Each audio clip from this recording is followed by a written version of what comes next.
अस्सलाम वालेकुम। ये वीडियो मेरे पूरे पाकिस्तान के बहनों और भाइयों के लिए है।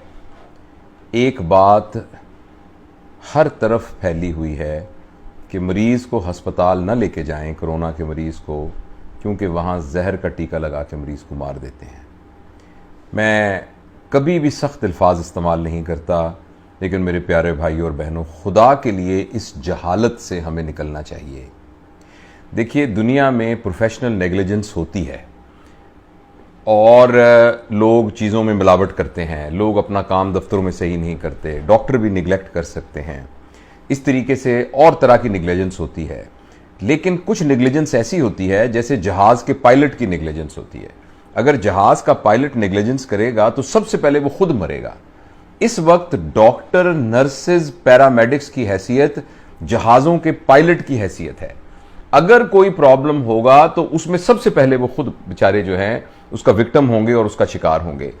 मैं आपको पूरे यकीन के साथ दिलाता हूं कि इस वक्त कोरोना की इस वॉर के अंदर अगर कोई फ्रंट लाइनर है, मैं ये नहीं कह रहा कि पॉलिसी मेकर पॉलिसी नहीं बना रहे और एडमिनिस्ट्रेशन काम नहीं कर रही, मगर वो सारे के सारे पीछे बैठे हुए हैं। जो सीधा का सीधा यानी जो एक फायर लाइन के अंदर है, जो कोरोना को अपने हाथों के साथ और अपने जिस्म के साथ उसको हैंडल कर रहा है, वो सिर्फ डॉक्टर्स हैं, नर्सेज हैं, पैरामेडिक्स हैं, सपोर्ट स्टाफ है, लेबॉर्ट्री के लोग हैं, वो जो डायरेक्ट हेल्थ वर्कर्स हैं वो है। ऐसी सूरत हाल के अंदर हम अपनी बेवकूफ़ी की वजह से और बगैर एहतियात करने की वजह से हमने इस वायरस को पूरे पाकिस्तान में फैलने दिया। फिर ईद के दिनों में पता नहीं हमारे ऊपर क्या पागलपन का दौरा पड़ा कि हमने वो जूतियां नहीं लेने के लिए और चूड़ियां नहीं लेने के लिए और कपड़े लेने के लिए एक पूरा का पूरा एटम बम फोड़ दिया इस वायरस का। उस सारे की वजह से बीमारी इस कदर फैल गई। फिर हमें अकल नहीं है, माफ कीजिएगा मैं बहुत सख्त ज़बान इस्तेमाल कर रहा हूं जो मेरे मिजाज का हिस्सा नहीं है, कि हमें इस बात की अकल नहीं थी कि हमने एक प्रॉपर मेडिकल केयर के अंदर अपने आप को रखना है। हमने उन पेशेंट्स को खराब होने दिया और उसके बाद जब वो पेशेंट सीरियस हालत में, टर्मिनल हालत के अंदर अस्पताल में आते हैं तो एक आम खबर होती है कि आईसीयू में लेके गए, अगले दिन लाश लेकर आ गए। भाई, उस वक्त पेशेंट उस स्टेज के ऊपर है जिस वक्त उसके फेफड़े बिल्कुल एक स्टिफ हो चुके हैं और वेंटिलेटर भी उनको सांस नहीं दे सकता। तो ऐसी सूरत के अंदर जो ये आजकल वाकयात हो रहे हैं कि डॉक्टर जहर का टीका लगा रहे हैं, देखिए, अगर आपने डॉक्टरों के साथ, पैरामेडिक्स के साथ, नर्सेस के साथ और तुम्हारे उन तमाम बहन भाइयों के साथ जो अपनी जान की परवाह किए बगैर फ्रंट लाइन के ऊपर इनकी केयर कर रहे हैं, अगर उनके साथ हमने इस तरीके का सलूक किया तो ये इसके बहुत ये अच्छे नतीजे इसके नहीं निकलेंगे, क्योंकि वो बेचारे अपना दिल छोड़ देंगे। आप यकीन करें, मैं चूंकि डॉक्टर हूं, जितनी भी वार्ड्स हैं, हर वार्ड के अंदर 8-10 डॉक्टर बेचारों को कोरोना हुआ है। वो कोरोना कहां से हुआ है? अगर वो भी चुप करके घर में बैठ जाते तो उनको कोरोना ना होता। वो चूंकि अपनी जान को सामने रखकर उसकी परवाह किए बगैर फ्रंट लाइन के अंदर हमारे बहनों भाइयों की खिदमत कर रहे हैं और इस खिदमत करने की उनको तनख्वाह मिलती है। ये उनका फर्ज है, ये उनकी जिम्मेदारी है। लेकिन आप जरूर इस बात को सोचिए कि जहां अपना अजीज अपने बाप को हाथ लगाने को तैयार नहीं है, अपनी मां को हाथ लगाने को तैयार नहीं है, उसके जनाजे में शिरकत करने को तैयार नहीं है, ऐसी सूरत के अंदर ये लोग आपके ख्याल में सिर्फ तनख्वाह के लिए वहां काम कर रहे हैं? आपके ख्याल में सिर्फ जो तनख्वाह मिलती है उसी की खातिर मजबूरी में ये काम कर रहे हैं? ये जब तक दिल के अंदर जज्बा ना हो, जब तक वो सारे के सारे अहद जो उन्होंने इंसानियत की खिदमत के लिए किए गए हैं वो उनके अंदर ना हो, कोई भी शख्स अपनी जान को हथेली में रखकर इस तरीके से इन मरीजों का इलाज नहीं कर सकता।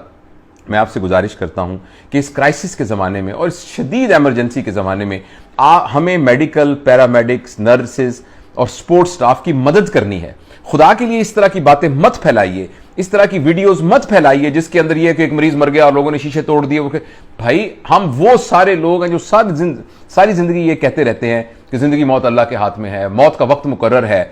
लेकिन ऐसे हालात के अंदर आप एक हकीकत पसंदी के साथ बीमारी की नौयत को कैसे सोच सकते हैं? मैं हमेशा अपने मरीजों को यह कहता हूं कि अगर मैं जिंदगी बचा सकता अपने 40 साल तजुर्बे के बावजूद और इतनी सारी डिग्रियों के ढेर के साथ, तो मेरी मां और मेरे वालिद दोनों मेरी आंखों के सामने दुनिया से न जाते।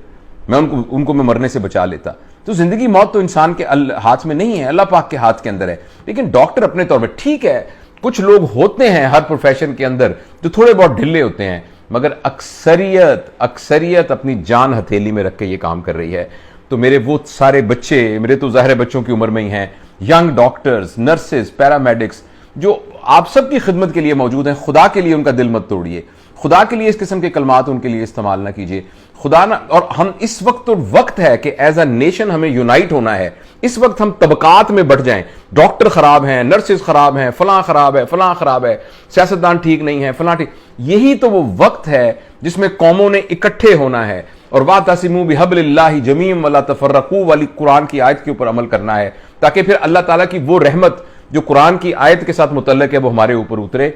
यही तो वक्त है जो वो इकट्ठा होना है। खुदा के लिए इस तरह की गलत बातें मत फैलाइए, और जो SOPs बताई जा रही हैं, और खुदा के लिए मैं आपके सामने हाथ जोड़ता हूं, मेहरबानी करके घरों में बैठिए, खुदा के लिए टिक जाइए, खुदा के लिए अभी शॉपिंग वगैरह छोड़ दीजिए, खुदा के लिए अभी बाजारों में उस तरीके से ना फिरिए, थोड़ी देर के लिए सब्र कर लीजिए, तो इंशाअल्लाह आप देखेंगे कि हम इस बीमारी पर काबू पा लेंगे।